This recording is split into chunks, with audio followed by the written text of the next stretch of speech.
warahmatullahi wabarakatuh. Alhamdulillahirabbil alamin. Asyhadu an la ilaha illallah wahdahu la syarikalah. Wa asyhadu anna Muhammadan abduhu wa rasuluh. Allahumma sholli ala sayyidina Muhammad wa ala ali sayyidina Muhammad. Puji syukur atas segala limpahan rahmat Allah Subhanahu wa taala, sehingga kita masih dipertemukan dengan bulan suci Ramadan pada tahun ini. Sebagaimana yang kita ketahui, bulan suci Ramadan adalah bulan yang banyak sekali keutamaannya.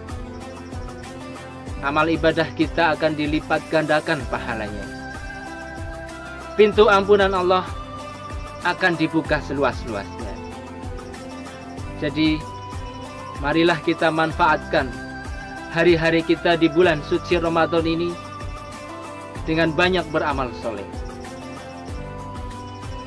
Salah satu amal soleh adalah zikrullah. Dan inilah yang akan kita bahas pada kesempatan kali ini. Saudaraku yang dirahmati Allah, zikrullah termasuk amalan yang sangat ringan, sangat mudah untuk kita lakukan, tapi pahalanya sangat luar biasa. Zikrullah artinya mengingat Allah Ta'ala dengan banyak menyebut namanya, baik secara lisan ataupun di dalam hati. Zikir juga bisa diartikan sebagai sikap selalu mengingat Allah Ta'ala dalam berbagai keadaan, selalu merasa dilihat, diawasi segala gerak-gerik kita, sehingga kita tidak melakukan hal-hal yang dilarang oleh Allah Subhanahu wa ta'ala. Saudaraku sekalian, begitu pentingnya zikir dalam kehidupan kita. Kata zikir disebutkan kurang lebih 267 kali di dalam Al-Quran.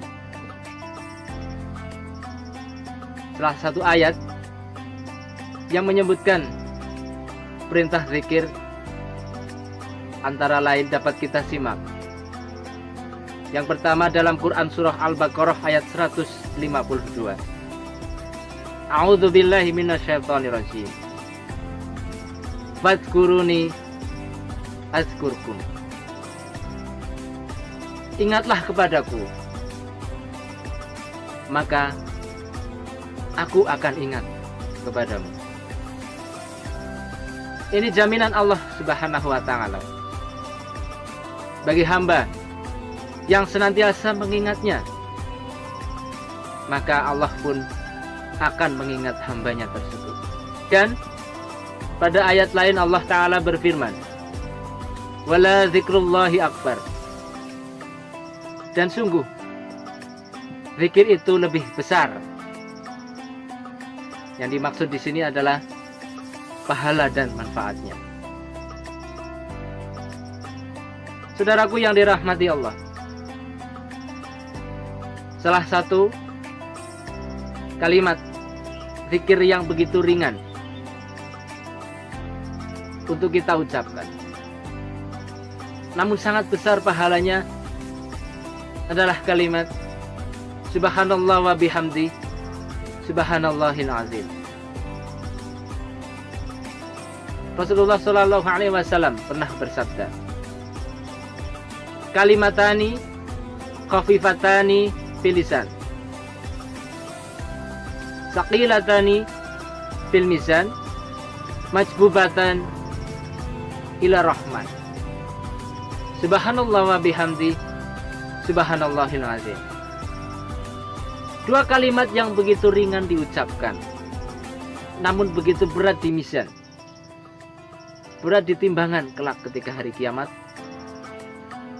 dan juga sangat disukai oleh Allah Ar-Rahman adalah kalimat subhanallah wa bihamdi subhanallahil azim. Diriwayatkan oleh Bukhari Muslim. Dalam hadis lain diterangkan, ada seorang sahabat yang berkata pada Rasul, "Ya Rasul, Sesungguhnya syariat Islam telah banyak atasku. Beritahu kepadaku apa yang harus saya pegang teguh dengannya. Lalu beliau Rasulullah Shallallahu Alaihi Wasallam bersabda, hendaknya lisanmu selalu basah dari berzikir kepada Allah. Hadis riwayat Tirmizi dan Ibnu Majah. Saudaraku sekalian, zikir dapat kita amalkan dalam berbagai keadaan. Zikir tidak harus menghadap kiblat. Zikir tidak harus dalam keadaan berwudu. Bahkan wanita yang sedang tidak suci juga masih boleh berzikir. Jadi marilah kita manfaatkan hari-hari kita di bulan suci ini dengan banyak berzikir. Kita basahi lisan kita dengan banyak mengingat Allah Subhanahu wa Ta'ala.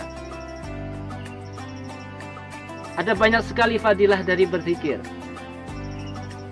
Bahkan Ibnu Al-Qayyim menyebutkan dalam salah satu buku karyanya, fadilah berzikir itu ada 80 macam. Pada kesempatan kali ini kita bahas 5 saja. Yang pertama, zikir dapat menghilangkan kesusahan, kesedihan, kegundahan hati. Itu artinya zikir juga dapat menghadirkan kesenangan, kegembiraan, kekuatan dan kehidupan ke dalam hati. Ibnu Al-Qayyim berkata, zikir bagi hati ibarat air bagi ikan. Anda dapat bayangkan bagaimana ikan jika tanpa air. Pasti ikan tersebut akan mati. Kemudian yang kedua, zikir dapat mendekatkan diri kepada Allah dan selalu merasa diawasi olehnya. Ini sarana kita untuk mendekat kepada Allah Subhanahu wa Ta'ala. Dengan berzikir, kita akan jadi hamba yang dekat dengan Allah Subhanahu wa Ta'ala. Kemudian yang ketiga, zikir menjadi penyebab bagi Allah untuk selalu mengingat hambanya yang berzikir kepadanya. Yang keempat, orang yang berzikir akan menjadi orang yang istimewa di sisi Allah Subhanahu wa Ta'ala. Dan yang kelima, Allah akan mengabulkan doa bagi orang yang berzikir kepadanya. Kita semua dalam hidup pasti punya harapan. Kita dalam hidup pasti punya keinginan. Marilah kita berbanyak zikir kepada Allah, agar Allah mengabulkan doa dan keinginan kita. Saudaraku yang dirahmati Allah, demikianlah tausiah singkat saya pada kesempatan kali ini. Semoga kita menjadi orang yang istiqomah dalam menjalankan perintah-perintah Allah.